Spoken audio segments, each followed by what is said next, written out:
Good evening, everyone. I'm Riley King, and welcome to this special report and special broadcast right here on the Riley King Network. Let's begin. Today is the 19th anniversary of 9/11, remembering 9/11. And today, and in the world we are living in right now, it is very different. We are in a pandemic right now, COVID-19 pandemic. But that did not stop. The pandemic did not stop people from holding ceremonies. There were ceremonies in New York City today and in DC and other parts in the United States to remember 9/11 and the victims that were lost on 9/11. Let's begin this special report now. On September 11, 2001, more than 2,600 people perished at the World Trade Center. 125 people died at the Pentagon, and 256 people died on 4 airplanes after terrorists hijacked the planes and turned them into guided missiles. It's been 19 years since those events transpired, since the United States became a nation transformed as the 9/11 Commission report. Now, let's take a look at the timeline of what happened on that day. All times are in EDT. Let's take a look at that video right now.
Okay, and there you go on that video. We will be right back with more of this special coverage and special report. Don't go anywhere. And welcome back to this special broadcast right here on the Riley King Network, the 19th anniversary of 9/11, remembering 9/11. Now, let's take a look and remember 9/11 victims that have ties to New Hampshire. Let's take a look at that video and remember those victims.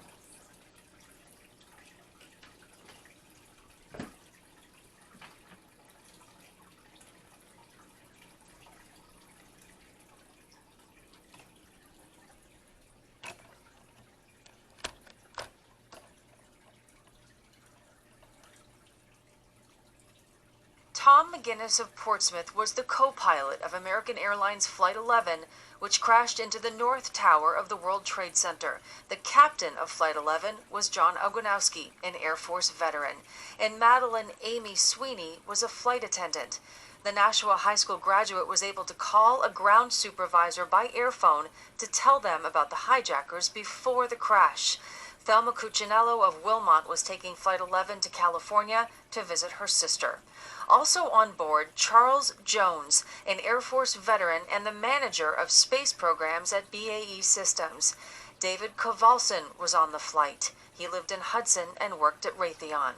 Douglas Stone of Dover was heading to California on business and to help his son settle in for freshman year at UCLA. Carol Fleizik lived in Plastow with her partner of 12 years and was also flying on business. Carl Max Hammond moved to Derry a few months before he boarded United Airlines Flight 175. He had a doctorate in physics and was a researcher. Robert LeBlanc was a geography professor at UNH. He was on Flight 175 to go to a conference. 59-year-old Louis Neil Mariani of Derry was flying to his stepdaughter's wedding. His wife was on a different flight. The ceremony went on in his honor. Kathleen and Michael Shearer of Dover were on Flight 175 to meet their first grandchild. They were married 39 years. Brian Kinney was aboard American Airlines Flight 175.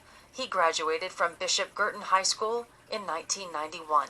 Kathy Bantis worked for a company that had offices in the World Trade Center. She graduated from Central High School in Manchester in 1975. And we will be right back. And welcome back to this special broadcast right here on the Riley King Network, the 19th anniversary of 9/11, remembering 9/11. Now, I want you to take a listen to this interview that I did with a person. Her name is Heather Swanson. I asked her what she remembers on the day when 9/11 happened. And I also asked her, do you think 9/11 should be a federal holiday? Let's listen to that interview right now.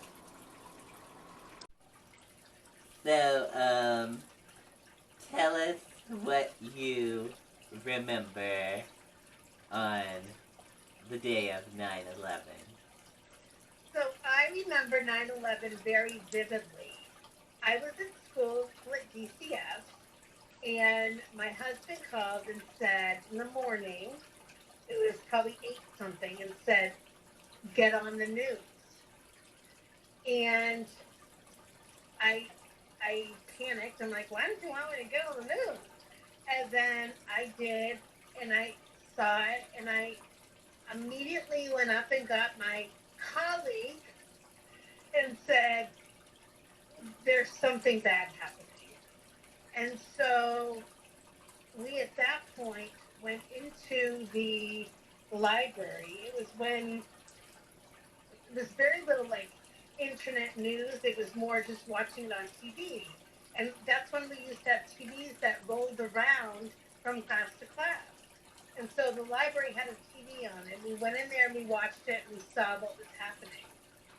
And we all sat there in silence. Our stomachs sank. The kids were in their classes. The teachers were teaching. And we sat there in disbelief of what we were seeing and continued to watch it.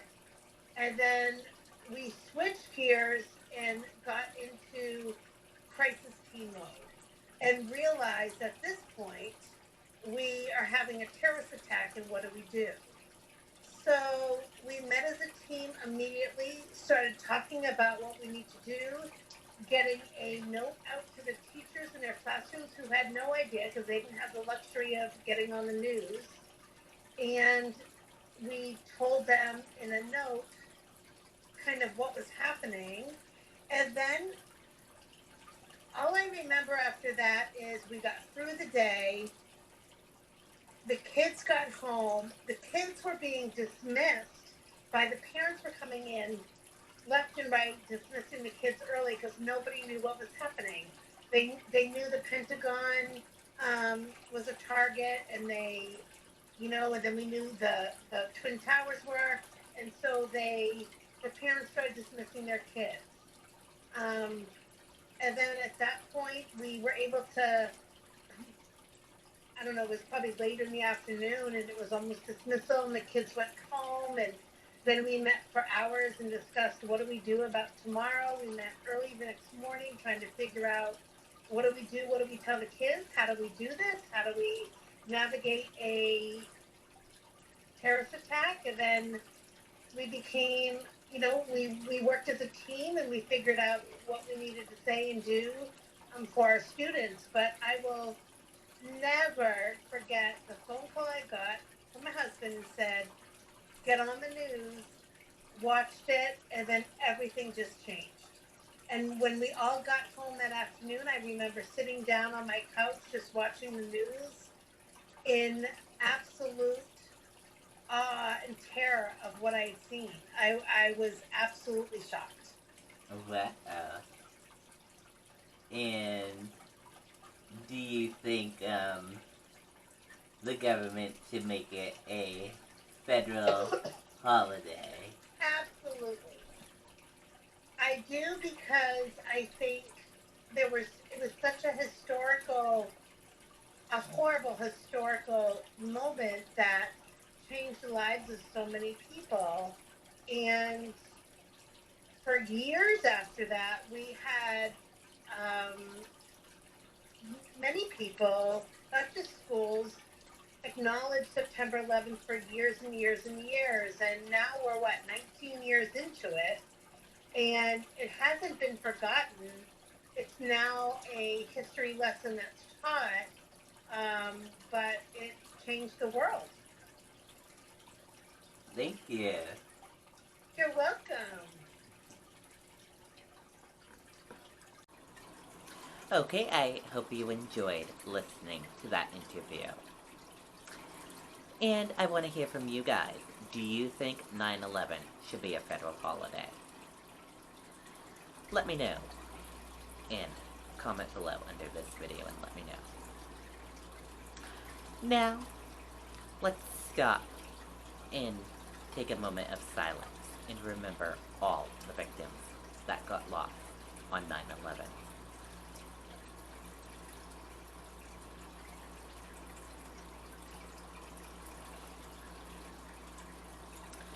And thank you for joining us and watching this special broadcast right here on the Riley King Network.